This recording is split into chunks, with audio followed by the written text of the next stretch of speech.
Introvertendo, um podcast onde autistas conversam.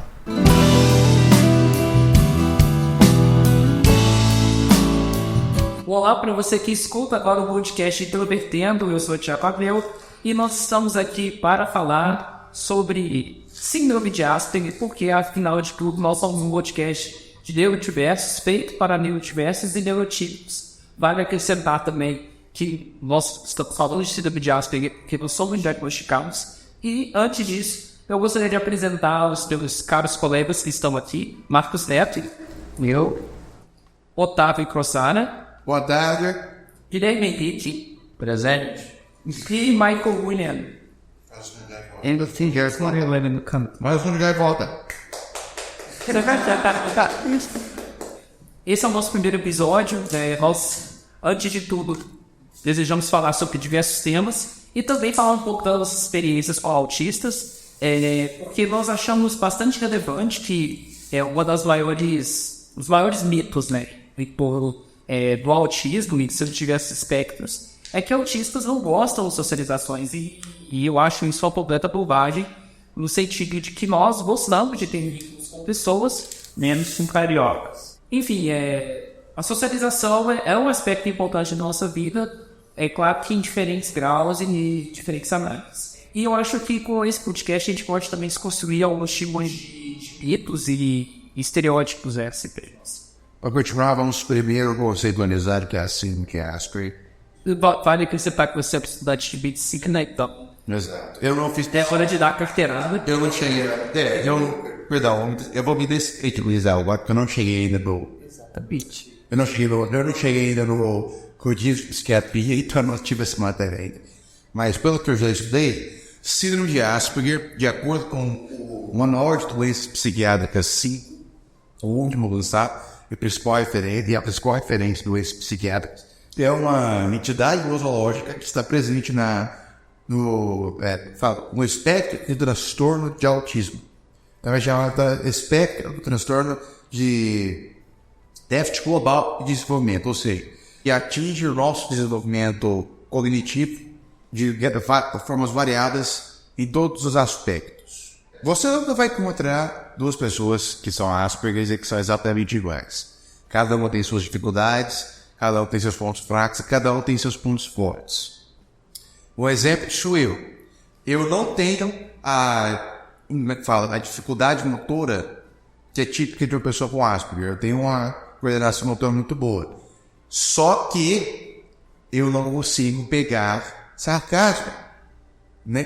Quando o sarcasmo é muito sutil, ou a ironia é muito sutil, eu não consigo captar. E todo mundo aqui capta, certo? Pessoal, quando falar das suas... Diferentes. Até no Thiago também tem dificuldades em pessoas. Mas é pior que ele, né? Não, o Thiago, ele não consegue ler expressões. Também não. Expressões? Tem expressões que eu não consigo distingui-las. Eu imagino, eu tento racionalizar o que você falou. Aquilo ali eu vou levar 1 milhão de anos. Eu penso, a pessoa vai levar 1 milhão de anos. Não, sim. Fazer um trabalho, hein? Fazer um trabalho escolar. A gente leva o primeiro pensamento é literal. Até porque a própria visualização de ideias, né, de máscara é extremamente imagética. Exatamente. Então, aquilo que a gente lê, literalmente, a gente está construindo.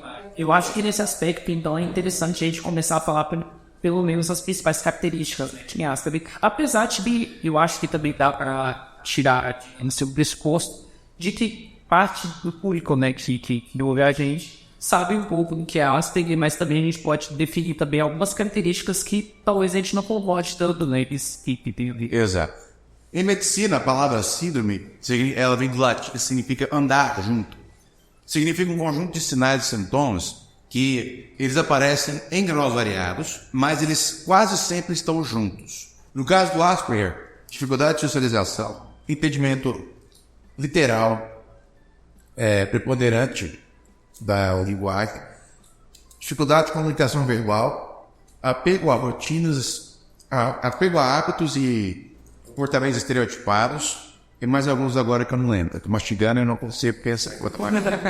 Além de tudo, eu acho que o maior mito, assim, de certa forma, até você preconceito que enxerga assim, com relação aos Aspers, é aquela coisa de dizer que Asperger não tem empatia. E eu discordo totalmente. Eu acho que a forma de manifestação da empatia ela é muito distinta dos neurotipos. E a forma de percepção de empatia. Isso, e além de tudo, eu acho que a empatia do Asperger ela é tão característica que ele tende a sofrer por antecipação por causa dos outros. Exatamente. Falei que você achar alguém não tem empatia com uma certa pessoa que matou do estado do Rio de Janeiro. Vamos falar dos coisas positivas. Pontos positivos. Não tem, acabou. Mas ok, Marco, muito obrigado pela sua decisão. Agora, Carlos, tá bom. Mas tem pontos positivos. Tem ótimos pontos. Sim. Por exemplo, nós somos muito bons em reconhecer padrões, em reconhecer detalhes. Nós somos muito bons em planejamentos. E de aprofundar também o nosso sistema de interesse. Especialização. O hiperfoco dependente de como surge uma meramente vai.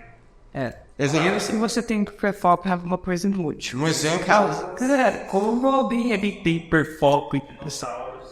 Mas dinossauros, eu só uma vez. Eu também tenho hiperfoco em dinossauros. Eu tenho hiperfoco. Engraçado, o meu hiperfoco é um paradoxo, o meu hiperfoco. Por quê? O meu hiperfoco é no ato do aprendizado. Eu gosto de aprender. Isso é inútil. Certo? O que acontece? Eu sou muito bom em assimilar qualquer matéria. Certo? Se você tem interesse. Não, engraçado. Eu sempre tive interesse pelas matérias do colégio. Mesmo da faculdade. Então, Sim, não, então, claro, é isso que eu tô falando. Então, assim, as minhas notas sempre foram muito altas, eu sempre consegui explicar muito bem matérias de fundamental médio para os outros. Certo? Esse é engraçado. O ato de aprender é algo que eu gosto muito. Sim. A outra característica Asperger que eu acho assim, caso identificada pelos neurotipos, é extremamente valorizada é a questão da fidelidade. Como nós somos pessoas que têm dificuldades em estabelecer vínculos, as pessoas com as quais nós nos identificamos e nós estabelecemos um contato não são descartadas para nós como é geralmente. Exato. Tanto no aspecto romântico quanto no aspecto de amizade. Isso é totalmente vantagem. Você consegue discorrer melhor sobre isso, por favor? Hoje, em geral, é muito raro você ter valor em promessas de longo prazo. A gente vive numa sociedade que é muito imediatista, você não tem uma noção de preparamento ou de apreensão. Por isso, reflete diretamente no comportamento social. As pessoas não buscam por nenhum tipo de regulação, prezam por isso. Ou elas não acreditam nisso mais também, né? Mas eu acho que isso parte de uma generalização, entende? Claro que são raras, claro que são raras, mas eu acho que no aspecto, a partir do momento que eu acho que uma pessoa que valoriza isso, é por aí. Exato. E nosso hiperfoco, quando nós temos um foco especial numa relação, nós cuidamos da relação de formas que muitas pessoas não percebem.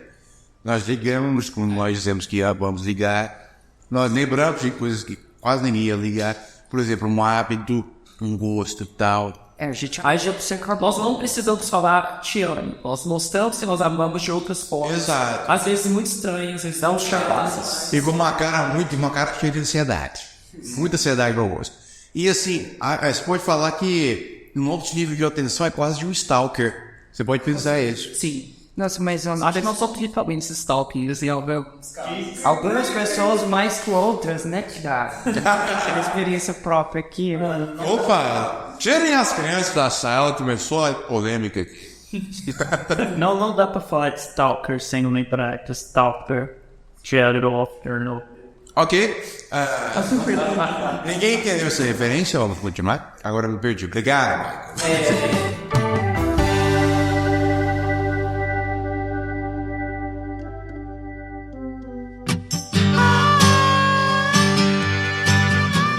Bom, como tudo na vida, né, exceto um disco do Jota Quest, tem um lado bom e um lado ruim. Isso é.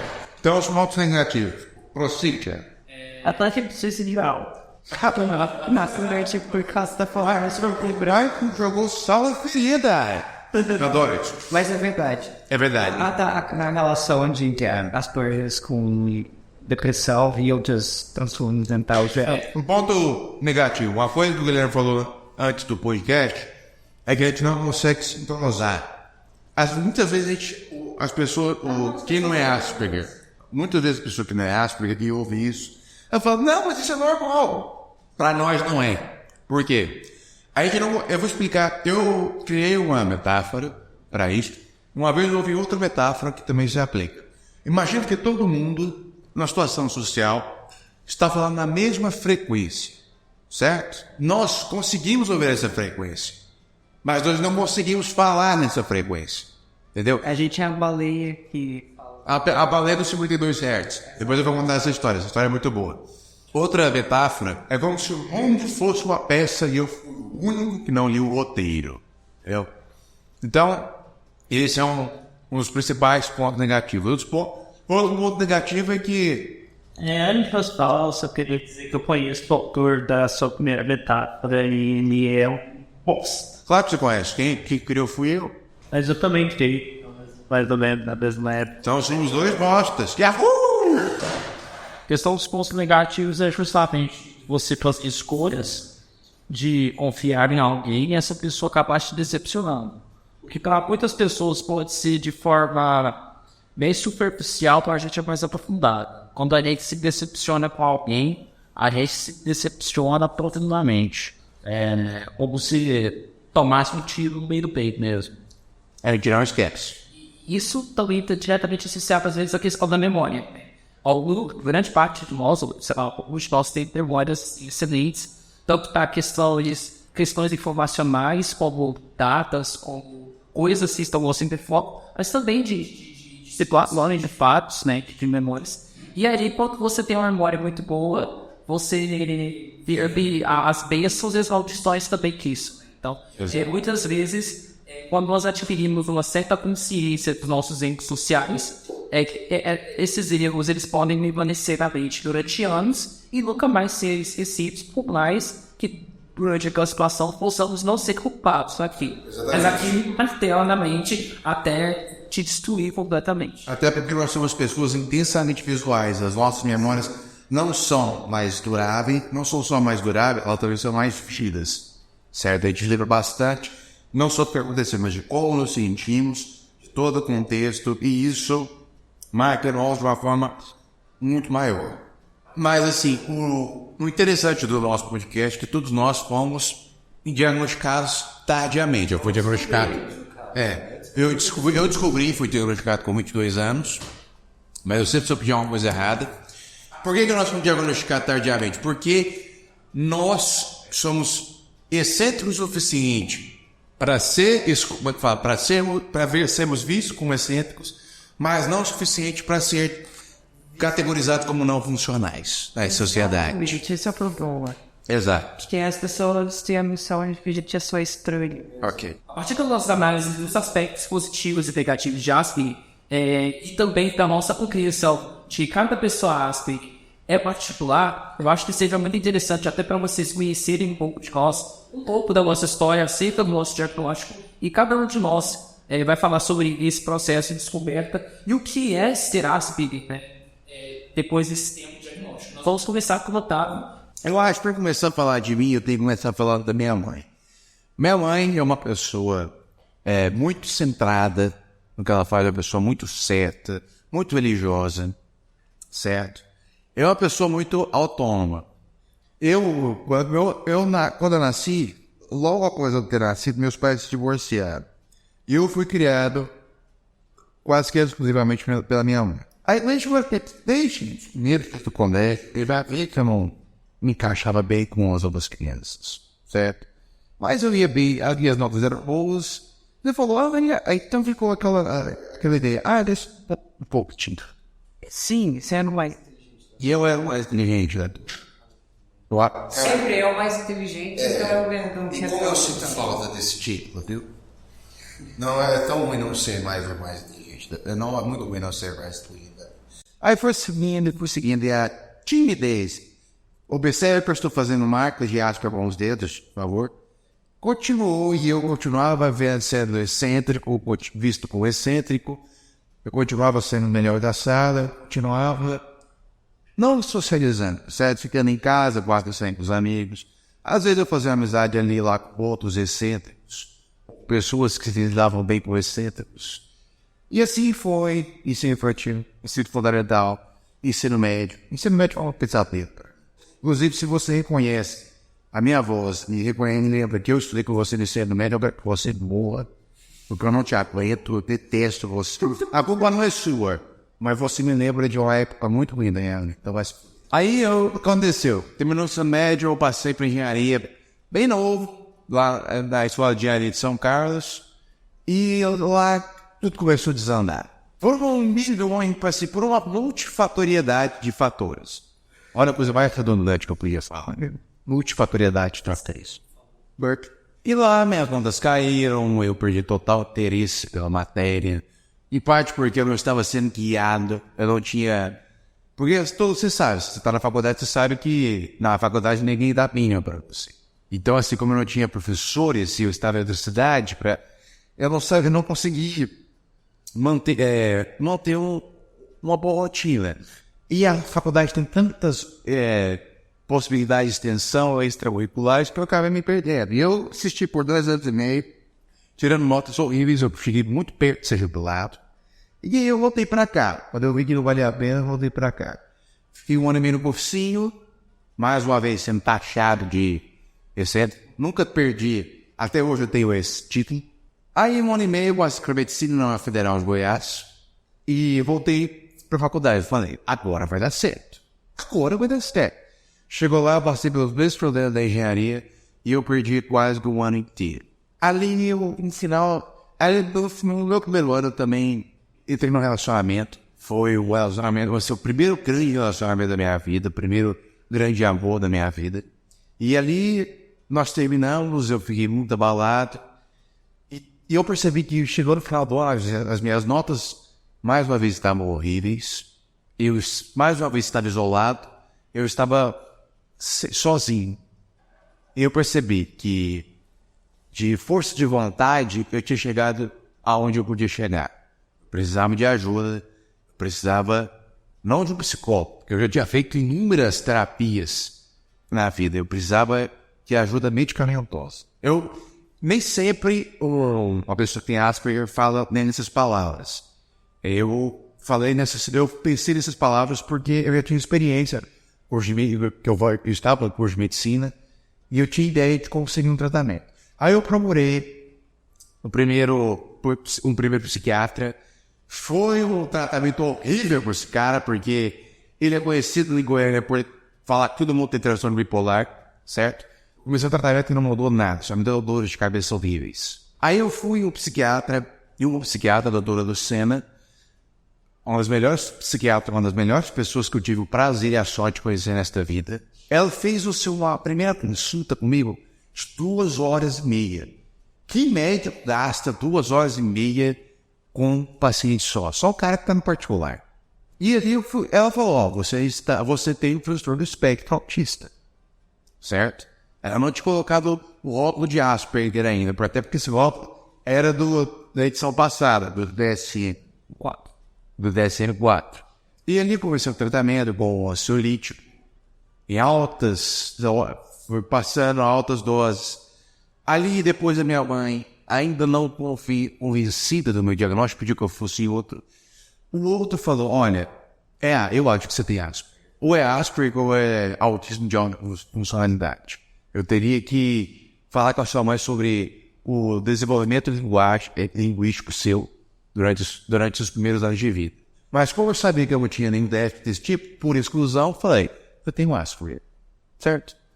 E passou mais alguns meses, eu comecei o tratamento com a doutora Maria Amélia, que é uma psiquiatra na Federal de Goiás, e ela também concordou com o diagnóstico. E fui continuar o tratamento, e minha vida melhorou nada, velho.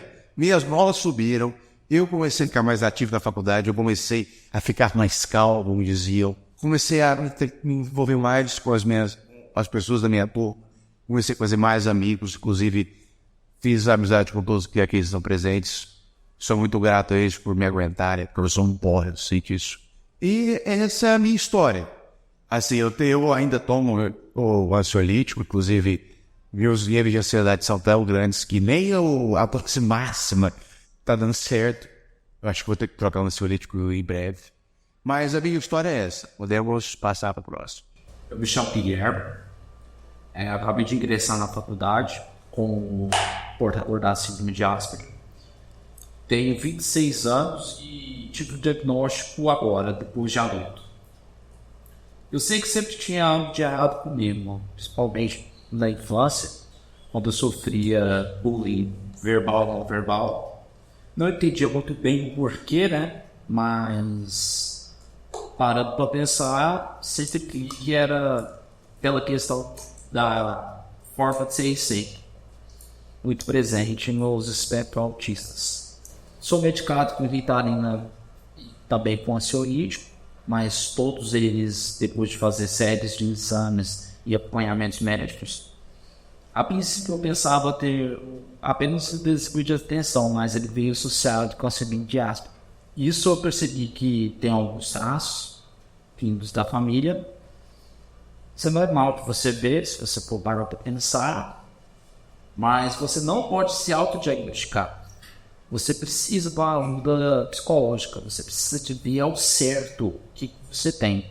Você não pode simplesmente, ao ouvir determinada informação, já falar que pronto, eu tenho isso aqui, pronto, acabou. Não, você está cometendo um grave engano. Ninguém pode se autodiagnosticar, ninguém pode falar que tem um problema que, na verdade, o profissional vai com certeza discordar com você. Sempre tive dificuldades na questão de interação social, tanto que nas questões de prestar atenção nas aulas era muito difícil. Ficar depois das aulas copiando o conteúdo também, tanto que minha mãe já fechou muito diversas vezes na escola por essas questões de problemas. Meus pais também se separaram muito cedo, o que agravou ainda mais o meu caso. Diversos fatores também influenciaram, mas não deixe de abater por isso. O importante foi sempre se manter em frente, sempre não tentar perder o foco. Agora, depois de grande, depois da descoberta da síndrome, eu tive uma melhor compreensão do meu erro. O melhor entendimento da minha personalidade. Isso é muito bom porque você começa a achar o seu lugar no mundo. Nós, neurotípicos, nós sempre, ao andarmos, né, diante da sociedade, acompanhando a sociedade, sempre pensamos que não temos um lugar certo no mundo. Nos vemos como fragmentados, por assim dizer. Peças de um quebra-cabeças que você não se encaixa. Então, assim, quando você toma conhecimento, quando você começa a conhecer mais a respeito de si mesmo, depois da perda, com a ajuda de profissionais, sua vida melhora, tudo em sua vida melhora, começa a melhorar. Assim, lógico que nunca vai ser uma vida normal, longe disso, vai ser uma vida cheio de limitações, como foi pontuado pelos meus amigos aqui, mas a sua forma de lidar com a realidade será bem diferente, realmente será proveitosa. Mas vou dar uma batida na tecla, não se autodiagnostique, por favor. Se você conhece alguém que seja diagnosticado com a síndrome de Asperger, não queira discordar dessa pessoa, não queira comprar a doença para si. Porque além de você estar fazendo esse grato engano, você irá ofender a pessoa que é portadora da situação. Atualmente eu sou o único aqui que não é mamífero. São Herschel, da história. Tecnicamente a pessoa tem todo sim. Carro revolta. Lagos Atlânticos, para ser mais específico. Bem específico, na verdade. Por que revoltas até hoje que tem essa obsessão? No outro dia, na verdade, não tem porquê. É simplesmente a foto de perfil no Gaibop, ele ficou por tanto tempo. Pegou. Inércia. Fala aí, torcedor, como é que foi o seu falso? Eu fui diagnosticado relativamente cedo, comparado com vocês, com 14, 15 anos. De uma maneira totalmente aleatória, que, resumindo bem a história, minha família, olha, ele tá tentando se matar, vamos levar pro médico. Médico que basicamente me diagnosticou desde a infância com TDAH. Déficit de atenção, ou sei lá, como que é a sigla dessa merda. Hiperatividade. Exato. Eu falei, bom, eu tava sendo um comportamento. Espinhaço, na verdade. E mesmo médicos. Não, mas isso não tem cara de vendo agora, não tem cara de hiperatividade, não. Claro, nossa, pure. Mas muitas das vezes é não se sabe. Porque o pior que no meu caso não era, e eles só começaram a perceber isso com a pipiara, mas o que matou essa moça. Mas isso chamou? Deu efeito contrário, como eu disse, parásito matou, só que quando eu fui diagnosticado, eu tava lá, tudo que chegava na mão do psiquiatra, o uso do drogas era TDAH. Eu peguei essa época porque eu também fui diagnosticado com TDAH no início da infância. Michael, depois que você foi diagnosticado, como é que foi a vida? Olha, vou ser bem honesto, do porra nenhuma. Eu sei que é engraçado falar isso, porque assim, desde que eu tive conhecimento bastante para saber o que era autismo, eu já percebia que não bate nem um pouco um TDAH e bate um pouco mais para o autismo. Ou seja, o que aconteceu foi quando eu peguei e tive diagnóstico, eu já confirmei algo que eu já percebia. E eu, beleza, normal, né? Agora eu tenho certeza que eu tenho. Tiago, a pessoa pensando mais normal que nós.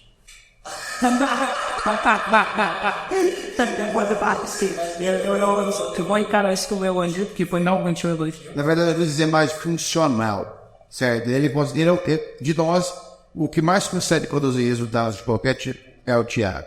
Então, já que a gente está falando de lugares, eu sou uma mistura assim, de meus pais e são do sertão, minha mãe ficou grávida de mim em Brasília, eu nasci em São Paulo, fui alfabetizado e cresci na região de BH, em Minas Gerais, e atualmente moro em Goiânia e trabalho numa empresa do Rio Grande do Sul. Ou seja, é cigano. Eu falaria cosmopolita, mas... Mas enfim, tirando essas informações irrelevantes, assim, meu contato com a ASP também foi extremamente tardio. Mas a minha mãe, desde pequeno, sempre observou os comportamentos estranhos. Eu comecei a andar tarde, com 1 ano e 3 meses. Com 2 anos, eu ainda não falava absolutamente nada. Isso gerou uma certa preocupação da minha mãe. Ela achou que eu era surdo, que ela tem uma prima que tem alguns desses problemas. E também que, pelo fato da minha família, deu alguns diagnósticos de epilepsia. Nesse caso, ela me levou ao médico e o médico falou que eu tinha língua presa e que era necessário uma cirurgia. No dia da cirurgia, outro médico foi observar e ele disse que o outro médico estava louco. Se eu tinha língua presa e ele começou a perguntar algumas coisas para minha mãe, por que eu precisava ir na cirurgia.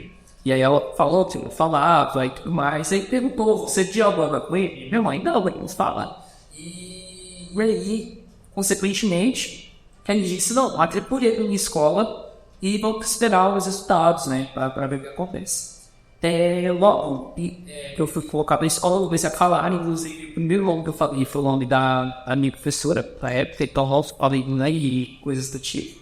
Meu desempenho acadêmico sempre foi muito bom, assim, em termos de notas, mas a convivência escolar sempre foi péssima, viu? E como eu entrei na escola muito cedo e eu estudei em escolas particulares, enquanto eu estava no ensino público, eu estava muito bem. Quando eu entrei no ensino fundamental, meu pai não quis mais, assim, teria esse aspecto de pagar uma escola, né? Também, por uma série de situações econômicas, eu fui para a escola pública. E aí começaram os problemas. Tanto com relação à minha forma de ser, quanto a algumas outras coisas particulares, né? Que envolvem mais a vida pessoal. E nesse sentido, eu comecei a ficar muito isolado, né?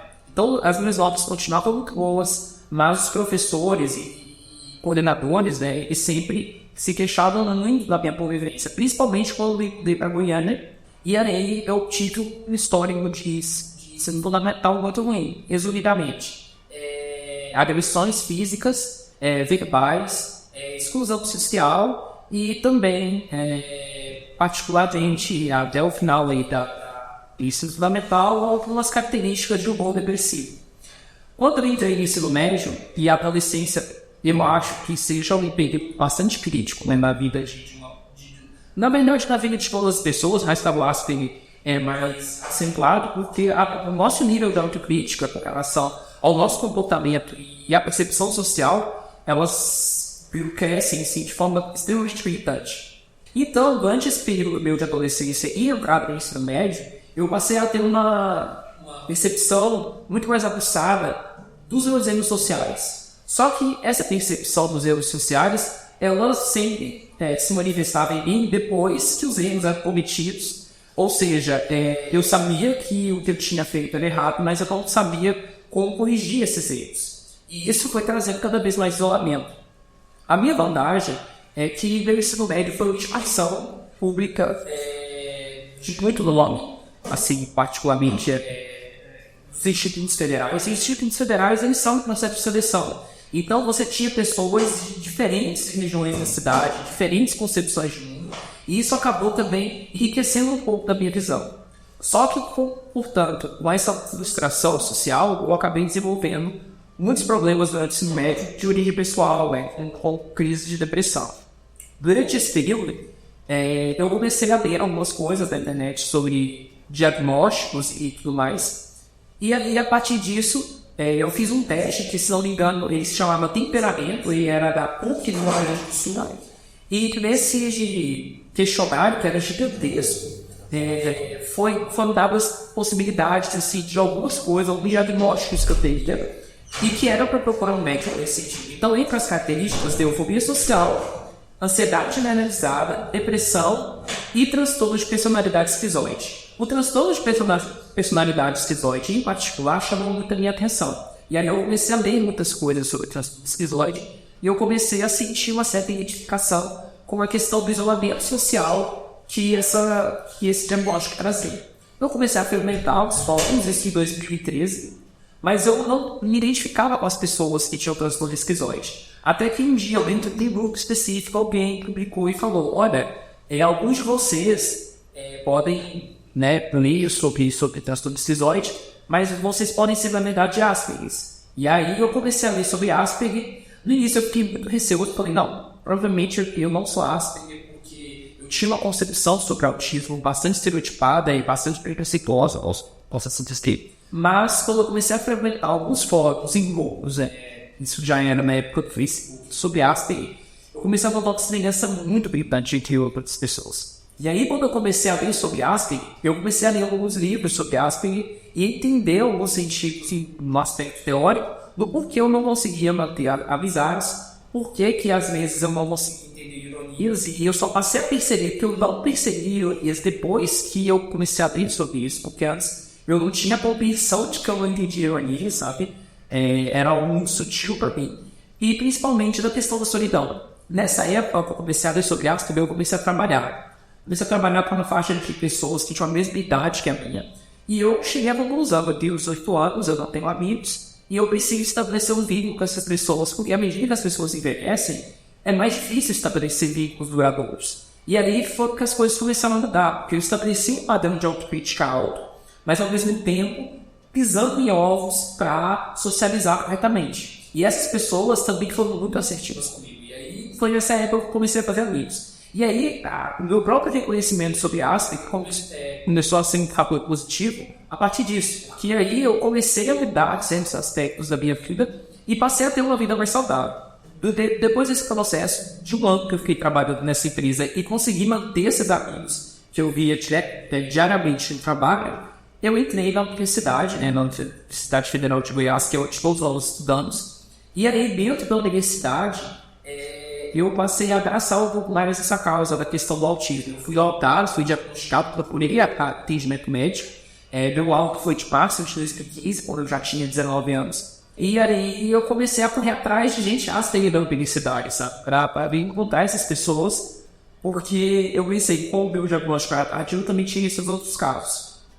E por fim, até chegar à questão desse podcast, né, que ganha essa produção hoje, nós temos a agradecer a uma pessoa chamada Tatiana, que é uma psicóloga aqui da universidade, que ela também é mestre em filosofia, e ela foi reunir alguns de nós aos poucos a partir do ano de 2016. Então, nos nossos encontros, eu acho que eu posso tomar liberdade de falar sobre isso sobre todos. A primeira pessoa que fez parte aqui foi o Otávio. O Otávio era atendido pela Tatiana, ele não conhecia as pessoas ásperas. E a Tatiana conseguiu encontrar o meu contato a partir do grupo de acessibilidade da universidade. Ela começou com o WhatsApp, falou para talvez nós nos encontrarmos, eu conheci o Otávio. E aí o grupo foi formando. O Marcos, eu conheci ele por meio da internet, né? E depois eu encontrei pessoalmente dentro do campus e foi até engraçado, assim, curioso, alguém se conheceu. Logo em seguida veio o Michael, né, que veio de outro estado, passou na graduação e passou por todo esse processo até chegar ao grupo. E agora, por fim, o Guilherme, que também estudante, né, recente da universidade, e chegou a nossa forma. E várias outras pessoas que, alguns não pensam, outros não, mas sim nosso podcast. Por fim, eu partilho da ideia de que ASP é sim uma forma diferente de ser, eu não classificaria como uma... Eu acho que o problema não somos nós, né, somos a forma como somos encarados pelos demais. E o mais importante é somarmos nossas forças. Então, durante todo esse tempo eu vi alguns canais no YouTube, eu vi muitas coisas sobre ASP, mas um trabalho coletivo sobre ASP, com o que estamos fazendo, eu acho que é muito significativo da partir da identificação de que nós somos pessoas sociáveis, de que nós podemos partilhar também as nossas visões de mundo. E é por isso, assim, que nós sentimos também honrados por vocês estarem nos ouvindo, se tiver gente nos ouvindo. E seria isso, desculpem pelo depoimento muito longo. Nós somos a prova de que uma pessoa com Asperger pode se encaixar na sociedade do seu próprio jeito. Como somos prova disso? Desde que o grupo começou, a vida de todos nós melhorou drasticamente. Tanto socialmente quanto pessoalmente, academicamente, todos nós temos progredido bastante. Outra coisa que eu queria salientar é a nossa querida Tatiane, a nossa psicóloga, além da capacidade técnica que ela tem muito interesse em nos ajudar. Isso reflete outra necessidade de que ninguém está com pessoas como nós. Você precisa querer ajudar. E de profissionais querer. Literaturamente, que eu sou Asper e vai dizer, ela é muito pobre. Então, a Tatiana, por exemplo, ao trabalhar com a gente, ela passou por vários desafios, ela leu muitos livros, e ela também pegou um pouco dessas experiências para ver se ela partia desse conhecimento. E nós enfrentamos esses desafios, né? Bom, a minha história de descoberta do autismo é um pouco diferente do que estou falando aqui, porque eu não tive um diagnóstico profissional. Inclusive, antes de entrar no grupo, eu nunca tinha me tratado como psicólogo, psiquiatra. E o jeito que eu descobri a síndrome de Asperger foi ao acaso na internet. Foi um meme, inclusive. Eu estava vendo, na época do 9gag, em 2012, um meme de uma pessoa com Asperger. E eu achei aquilo interessante porque parecia uma coisa que dava para eu me identificar bastante. Aí eu fui pesquisar o que era Asperger, porque eu tenho curiosidade assim, normal, então eu adoro ficar pesquisando sobre tudo. Então eu fui pesquisar sobre a síndrome e eu me surpreendi porque na memória eu percebi que eu tinha ela e que isso ia explicar tanta coisa que tinha acontecido na minha vida que eu tive que pesquisar mais a fundo ainda sobre o que era Asperger e eu praticamente tinha certeza que eu tinha, porque quando eu era criança eu tinha dificuldades sociais, de interagir. Eu tinha bastante dificuldade de entender sarcasmo com ironia. Eu fui trabalhar com o tempo. Eu comecei a falar só com 2 anos, a partir dos 2 anos. Foi meio demorado. E na escola eu sempre fui o aluno quieto, que era tímido, as pessoas chamavam de som, se eu tinha vontade de interagir mesmo. Eu era bastante observador, sempre fui. Eu gostava de estudar, eu gostava de ficar sozinho. E dava para perceber que tinha uma coisa diferente comigo, desde pequeno. Comigo, a partir dos 14 anos, eu comecei a trabalhar com as minhas atividades sociais, usando minha inteligência. Foi algo aprendido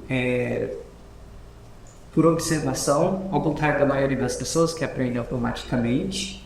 No meu caso, eu fui observando como isso acontecia, a dinâmica de interação com as pessoas, e fui aprendendo e trabalhando nas minhas habilidades sociais, que foram melhorando com o tempo. Até eu entrar na faculdade e descobri que eu tinha Asperger's. E aí eu comecei a participar do grupo. A Tatiana, que é a escola que eu vou reunir todo mundo aqui, ela me ajudou bastante, porque foi ela que me convenceu a começar meu tratamento aqui psiquiatra, e foi quando eu comecei a tomar medicação para depressão, que melhorou minha habilidade cognitiva imensamente. E o grupo também passou a ser um lugar para encontrar outras pessoas para terem histórias similares, para se identificar. Um grupo para rir também, bastante. O grupo a gente interage bem, e é isso, Nix. Só um momento. Lembrando que nós rotulamos o Marcos como o cara que se autodiagnosticou depois do Guilherme ter falado para você não se autodiagnosticar. Vamos esclarecer isso. Não se autodiagnostiquem, tá bom? Ok, beijinho. Não confundam emas com emus. Emus vem seguir, as emas não. Eu acho interessante você falar sobre a sensibilidade sensorial. Aliás, verdade, minha sensibilidade sensorial aqui é bem específica para mim. Eu tenho uma hipersensibilidade enorme quanto ao calor e ao sol. Eu odeio o sol, eu quero que ele exploda mesmo, estou feliz porque ele vai morrer dos germs.